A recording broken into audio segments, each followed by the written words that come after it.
You talk golden to me. It's my dream to have a golden beard. Younger but looks older. I'll even try a squat. Here we go. Talk golden to me.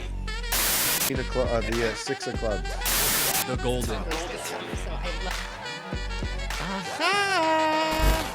Welcome to another episode of the Talk Golden to Me video podcast. Your host, Evan Golden, Golden TV, here in the studios as always at the law office of Berman and Berman. Today we are getting educated by a connoisseur, a visionary, and someone who has mastered the art of what is really going on in the cannabis health and wealth industry. We brought in Robert Friedman. He is here with me in the studio. Get off my face for all the viewers that are watching. This man is the founder and the creator of something called Cannabis LAB, and it really caught my interest when I heard the word lab. I'm like, what is this? Are they making different types of cannabis in there? But the lab actually stands for law, accounting, and business. So I was really intrigued to kind of find that angle on this side of the business. There's a lot of misconceptions going on around cannabis, it's kind of a negative stigma. We want to dispel these misconceptions with Mr. Friedman. So welcome to the studio. Welcome to the show. We appreciate your time, and I look forward to getting a little bit of education from you today.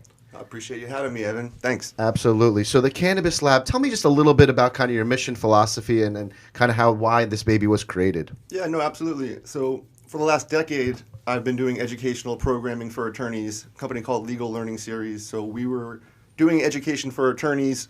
They need these required classes for their license to continue their career. And about 4 years ago, we saw cannabis law as an emerging practice area. Obviously, they weren't teaching it in the law schools. And we noticed a lot of lawyers were calling themselves cannabis attorneys. So we took that very seriously. We realized cannabis law was going to be an important and emerging practice area. And so we started looking all over the country for really the best and brightest to come and educate the attorneys here in Florida about what's happening in cannabis around the country. And it really didn't take too long before we realized these were important topics. It was important for the industry. And we really needed to mix the dynamic and open it up to the broader market. So we started Cannabis LAB, Law, Accounting, and Business. So let's start with the L part. What is the law aspect? How important that, and what are they doing? Is it more on the dispensary? Is it more on the grow side? Is it more, or is it all combined? You know, honestly, what we found is one, it touches every practice area of law, and every area of law that it covers is incredibly important to the future of the industry. So whether it's intellectual property, labor and employment, land use, water rights, zoning, you name it, there really isn't such a thing as a cannabis attorney. It's really whatever practice area you already are involved with, but there are nuances, there are very specific issues that pertain to cannabis, but cannabis law touches literally everything within the legal industry. So a whole big umbrella. And it's unbelievable. And I think that there's a lot of people that want to get into it and don't really know who to turn to. There's people that want to maybe open up dispensaries and provide a healthy, natural solution for patients or people that maybe want to grow it. What are kind of the laws right now? Can someone just go buy a field and start growing medical marijuana right now? No, in fact, in Florida, it's very restrictive. It's a medical state, so there are, I think, only 23 licenses currently. Very wealthy, large companies that have a right to grow. They're vertically integrated, meaning that they have to grow, process, dispense. There are no other companies that can service the food chain of medical cannabis. Can any business apply for that license? What's like the process for that? So yes, you can apply for a license. You do need to have a farm and several $1 million. It's a very expensive. The cost. Where of is entry. that money going to? So it's really the future of the industry. So it's the cost of applying for a license is about $1 million. But the cost of a license, that piece of paper, once you have it, it's sort of a golden ticket. They've gone for as high as $100 million. So right now, it's a nice ticket to have. But to your point about the open market and anyone being able to get in, what has changed is CBD and hemp. So the Farm Bill change last year really opened up hemp and CBD to the market. So for people looking to be in cannabis, that doesn't just include marijuana or THC, that also includes CBD and hemp. And for a young entrepreneur, the possibilities are really endless. I mean, look, there's been some amazing medicine, obviously, medical advancements. The one thing that, I don't know, me personally, is all these pill mills and all these people that are addicted to opiates, and it seems that these big pharmas have a lot more than just $1 million to get that golden ticket. Is that a big blockage for the industry? Is that the people that are supplying the pain pills and all these different types of pharmaceutically created medicine, are they blocking the medical marijuana industry, the cannabis industry? Well, Well, it's interesting. I mean, I think we're at a crossroads where they are on one side blocking it and on one side figuring out their entry point or already have figured out their entry point. So they're covering their bases. It is a concern of the industry about what is the future of cannabis, and that's sort of where we come in as an organization. What are we going to be? Because this is already a multi-billion-dollar industry, but it's young, it's nascent. There's a lot of opportunity to define the culture. But of course, the nature of industry in itself is consolidation, big companies coming in, and so that's sort of that crossroads cannabis finds itself at right now. Absolutely. And you see what it's done in, in Colorado's, the Californias, how much just revenue it's bringing in for their states. To me, it's a no-brainer. No, correct. The money, I think, is what's really changing hearts and minds, right? So, you have these stigmas. It is something where, I mean, especially here in Florida, people have an opinion, whether it's, that's the devil's drug or this is a medicine that's really helping people. So I think what's really happening is now as big companies come in, as the dollars change, it doesn't become a Democrat or Republican issue. It really touches both sides of the fence. So right now, I think money is really what's moving the needle for the future of cannabis. Tell me a little bit about when people hear the word cannabis or marijuana, automatically think, oh, he's getting stoned, he's getting high, right? That's automatically what, I don't even know probably the percentage of numbers that people, if you surveyed 100 people, that's probably their first thing they're going to say, right? Right. They don't realize that these things could be, grown, for a specific ailment. It could obviously be, taken different variety of ways without just inhaling it and smoking it now, right? So what do you say to all people like, oh, marijuana, it's just for getting stoned and high? Yeah, I mean, it's what the world has seen. It's the perception that's been given to us for decades. It's really the myth that's been exploited. And up until now, anyone who's been smoking cannabis, yeah, I mean, maybe that's exactly what they were doing. It was an illegal product. Maybe they were just getting high. Because I've been in the industry long enough, the argument I've heard and certainly can be made is everyone to an extent who smokes marijuana is a patient. We all self-medicate. We all have our own issues. So whether you take marijuana medicinally, recreationally, it really isn't the point. I think the point is it helping you? Is it causing a problem to society? And so we look at it from the business side.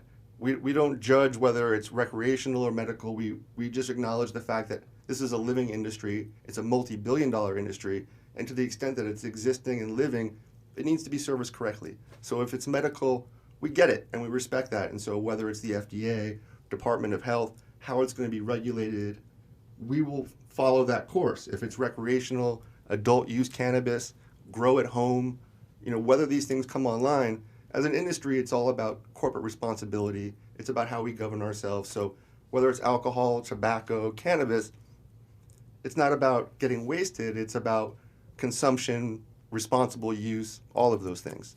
Absolutely. And I want to talk a little bit about the accounting side of it. Let's get to the A, because obviously you see it making a lot of money for a lot of different states, but it's still federally illegal, right? So you could do the B, open up this great business, get that ticket, but the federal part could just come and shut you down right away. Or is that happening? Is that a fear? It's a fear. It's absolutely happening. Really? You started with, let's talk about accounting. So accounting has been very hesitant to really get into cannabis. The big accounting firms, you really haven't seen them jump into the water. It's all starting to transition now, but right, to sign on the dotted line of a federal income tax form for an accountant for a federally illegal drug puts them in a really precarious position. Yeah. So it isn't easy. And so we cover that as an important topic. The road to operating a cannabis business right now is incredibly difficult. So it's federally illegal. What that means is your merchant processor is probably going to shut you down. I heard they don't even take. I heard it's cash only, at least in Florida. At least what I heard. It is cash only, but it's an industry where people find solutions. So you're going to see people jumping to merchant processor. People find banking solutions. They use robo vaults. They put it in their mattresses. I mean, it's a broken system all the way through dealing with accountants and the IRS and federal reporting. It's I don't know if we can say this, but it's a shit show. So you could say whatever you want on the Talk Golden show. That's what accountants have to deal with is, it's a federally illegal drug. The businesses are allowed to operate. It's a big gamble. You put up all this capital and talk about the roadblocks and how much time it is to set this up, and knowing you've done everything right on maybe the state level, and you kind of always have that like dark cloud over you. That is a little scary from the business side. It's a nightmare. And so as an organization that's we deal with everyone on the front lines. We've heard every story from our banks have been shut down to the U.S. Postal Service has seized all of our product to the federal government came and raided us just because every once in a while they still do that. So, we hear all the horror stories, the hurt points. It's important for us as an organization to exist because without sharing these travails of the industry and how did we get around it or what was the solution, no one would survive. It is a very difficult industry to make a buck, as exciting and as much as the opportunity is there. I'm surprised you still have all your hair in your head, man. This it's sounds like happening stressful. No, it is stressful. We appreciate you being an advocate because, look, I've read countless stories of just amazing health stories from kids to senior citizens, cancer patients, and going through chemo. You constantly just read these stories of how many people have been helped and saved and really improved their quality of life. It just countless amount of stories. So we appreciate you being an advocate. And I'm sure a lot of patients and people that are in the industry really appreciate your hard work and your drive in this. No, absolutely, and I appreciate that. And again, back to your point about federally illegal, that also makes it very difficult to do any medical research. And so a lot of the research is coming out of Israel right now. But what you hear when you see the stories and the people and the patients, you can't get around the truth that it's helping people, that it's changing lives, that it's helping people get off opioids, it's helping cancer patients. It's you just hear one story after another, and you're like, whenever the medical research, whenever they get around to it, great. But we see that it's helping, and so that's really. You don't realize how many roadblocks this industry is facing. I didn't realize it. It's like we talk to young entrepreneurs. We're on the business side, and everybody wants to get in, and most of our messaging is, it's going to be tough. It's going to be challenging for you. The best thing we offer as advice is whatever you're already doing well, whether you're in marketing or PR, whether you do packaging, the industry needs you. So it isn't about trying to transition into this weird industry where I have to become a grower or a cultivator or a bud tender. The industry needs everything. And so as long as you're doing what you're doing well, that's how you're going to find your way in. So let's talk about these conferences. And viewers, listeners, certainly you could go to clabconference.com and learn all about this. But Mr. Friedman, Robert Friedman, is creating an opportunity for you to get educated and go to these conferences. Tell me how they can get involved, who could actually attend these type of events. Yeah, so this is our fourth year doing this conference. We're really excited about it. Historically, like you've talked about it really has been for lawyers, accountants, business professionals. It is an expensive ticket. It's $300. We are bringing you the best and brightest, literally, in cannabis from around the world. But this year, we're also opening up to the public. We really want people to experience the industry. So we created a $25 expo ticket. It is for 2 days. There's a lot of public-facing education going along with that. We brought in some really big stars from the industry that are doing exciting things. Ricky Williams, Rohan Marley, Jerobi from A Tribe Called Quest. We'll be doing something with Miami-Dade College, who just started a cannabis education program. We'll be doing something with the Department of Agriculture for the farmers.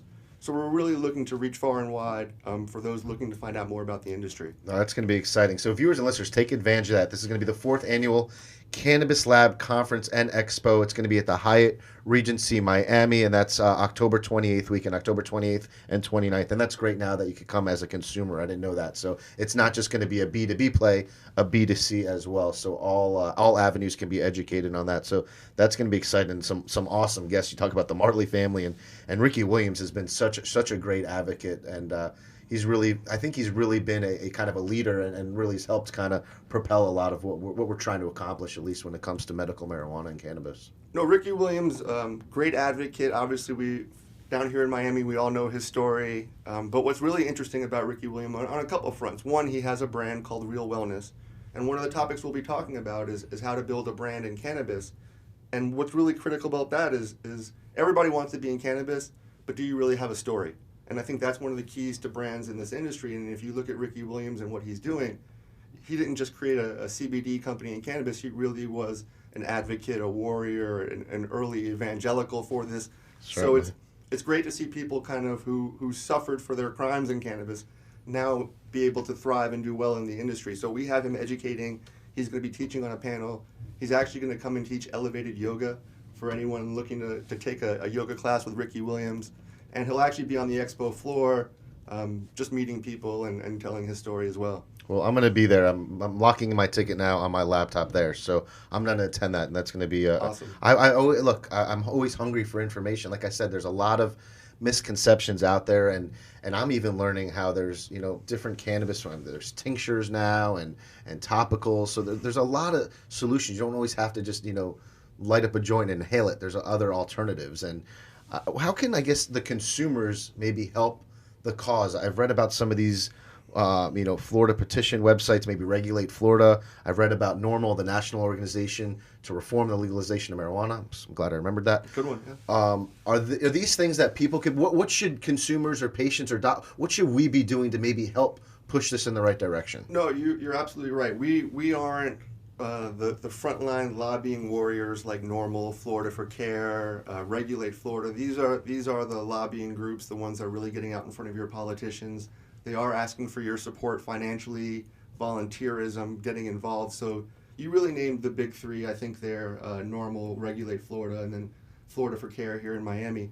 Those are the groups you really want to find online, find on social media that are doing the advocacy. We're the group you want to connect to get involved with the industry itself. So we're all fighting the war here to mainstream and normalize cannabis, to move the front line, different ways we're going about it, but those groups really are dealing with Tallahassee and looking to move things forward through policy and legislation. Let's go back. Like, why was the blockage? I'm not educated on the history. Why?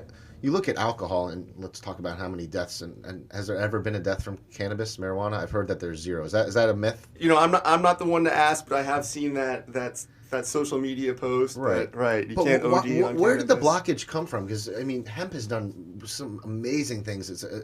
Where did the blockage come from on this? So, and again, I'm not the historian of cannabis and certainly not the one to ask, but it does seem like it was a conspiracy theory that again, big industry, whether it was rubber, That whole reefer madness craze. the DuPont family, there's all kinds of stories about this was an actual, plan to remove hemp from the market, and it worked. And so there was a lot of, public messaging and using PR to make it a taboo drug. But I think now we're all sort of peeling back the layers a little bit, and it was like, why was it ever illegal? The question you're asking, I think we're all scratching our head a little bit. Yeah, that's what I'm so just boggled by. And look, God put this plant on this earth. It's a natural grown thing. So I'm a big advocate. I hear too many horror stories of people that are addicted to opiates and with the Oxycontins and this fentanyl now that's going around, and how many deaths are occurring, constantly, and it's heartbreaking, and that is something that we should be pushing to get out, and this is something we should be pushing to get in. So great learning experience, the Cannabis LAB. I'm excited to the Cannabis LAB that's going to be doing the 4th annual conference and expos. Make sure you get tickets now because this will sell out. This is limited capacity, some amazing guest speakers, and like we said, it's going to be a quite a learning experience, not only for businesses but consumers. So this is exciting. Tell us, what's the future of Cannabis LAB? Is this something you're going to look to maybe grow nationwide now, not just in the state of Florida? No, absolutely. So we are an industry association. We've created a group that meets monthly. We think it's important that people within the industry looking to get into the industry have a place to meet and connect, even if it's just once a month. So typically our programs are the 3rd Thursday of every month, 6 to 9 p.m. We have a Miami chapter, a Broward, West Palm Beach chapter. But yes, the idea is to be in every market in the country or world that is embracing cannabis. Excellent. How did you get so passionate about this?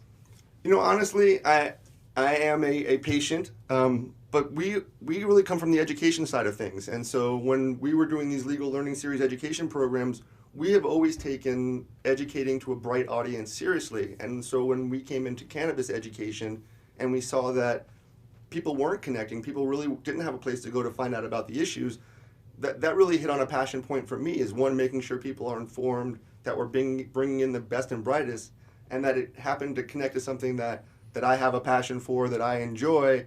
I think it just brought a lot of great elements together, but it really wasn't about how do I get into cannabis. Mm-hmm. And as a patient, how does it work now? Because Florida you could have a medical marijuana card in the state of Florida, correct? And you could legally go, or maybe not federally legal, but you could go to a dispensary and go purchase your medicine, correct? Correct. You could even have it delivered if you have a medical card. So there's a lot of good reasons to have a card if you find it medically necessary for you. There's a lot of legal ramifications to having a card. So should you actually be a consumer and get pulled over, it's nice to have a medical card. So I think it's important on many levels. But yeah, I think also what you're looking at in the industry, there's a lot of black market products. People are getting hurt now. I think all over the news you're seeing People are starting to die from illegal vaping carts.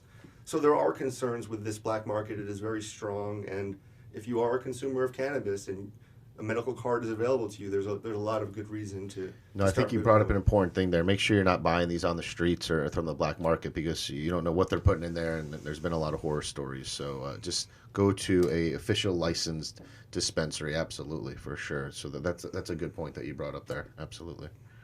Excellent. We're talking to Robert Friedman. He is the founder, the creator of the Cannabis LAB law accounting business, and he has the 4th annual Cannabis LAB Conference and Expo coming to Miami Hyatt Regency Miami. Go right to clabconference.com and lock up those tickets now. So that is going to be a great learning experience. Like I said, I will be there. Robert, what else can you tell me about marijuana, cannabis as a whole? Are you allowed to? What's the difference? Is marijuana and cannabis the same thing, by the way? Yeah, it's a semantic All right, I thing. just want to make sure. From within the industry lingo, cannabis is the big C. So marijuana, hemp, CBD all fall under cannabis. Got it. So for anyone interested in Cannabis Lab, we do have monthly programs. If you've never been to one before, we certainly invite you to attend one as our guest. Certainly you can reach out to me or Evan, and we can get you to our next program. It's going to be next Thursday night at WeWork Lenox Ave in Miami Beach. We have a great relationship with WeWork. We're going to be doing a cannabis business pitch slam. So we have a bunch of applicants coming in that will pitch before our star-studded jury. We have a really good lineup of panelists who are going to be questioning and reviewing the pitch slam applicants. But it's a great night. It's out in Miami Beach. So if you want to come, definitely reach out to us, and we'll make sure you get there. Awesome. So a lot of great opportunities. Well, we really appreciate your time and insight. It seems like you guys are just kind of on the cusp of really just bringing cannabis to the next level and being an advocate. And we appreciate your time and effort and what you're doing for the industry. It's just so needed. So many patients are going to be thankful. So many doctors are now realizing that this is a great prescription to give to your patients now. So many good alternatives. So everyone, viewers, listeners, make sure you check out clabconference.com. Get all those tickets. Follow them on social media so you can stay in touch with all the other different programs that they have as well. Viewers, listeners, please like, subscribe, share. Go follow all his stuff online on social media. He's the one that needs it, but we appreciate your time. Listen, it's all about exposure and awareness, right? Absolutely, and we appreciate you coming out, having us out, and discussing it with us, so thank you. Well, so many people have questions. Before we go, we had one question, and maybe you have the answer for it. A lot of people want to know, can you have a gun permit and a medical marijuana license? A lot of people, I've heard different conflicting messages. I'm sure you're knowledgeable on it because you're a genius when it comes to all this stuff. Come on, take the compliment. I appreciate it. My job is to bring in the geniuses, and again, always ask your attorney. Don't let the guy on the radio or the podcast tell you any better. But from what we understand is, if you really want to have a gun and a medical card, get your gun permit first, and then get your medical card. Okay, so that's the process. Okay, that good. seems to be what's working. I should say that. I don't know if that's the legal process, but again, from what I understand is, if you have your gun permit first, you're in a better position. All right, that's good. No, a lot of people had questions on that, so I'm glad you clarified that. Viewers, listeners, again, we appreciate your time. We are here talking with Robert Friedman from Cannabis Lab. He has created an amazing conference and expo and just a networking group from businesses to consumers. So great follow. Appreciate your time, viewers and listeners, always for tuning in to the Talk Golden to Me video podcast here at the law offices of Berman & Berman. Till next time to another episode, always join us. We are out of here.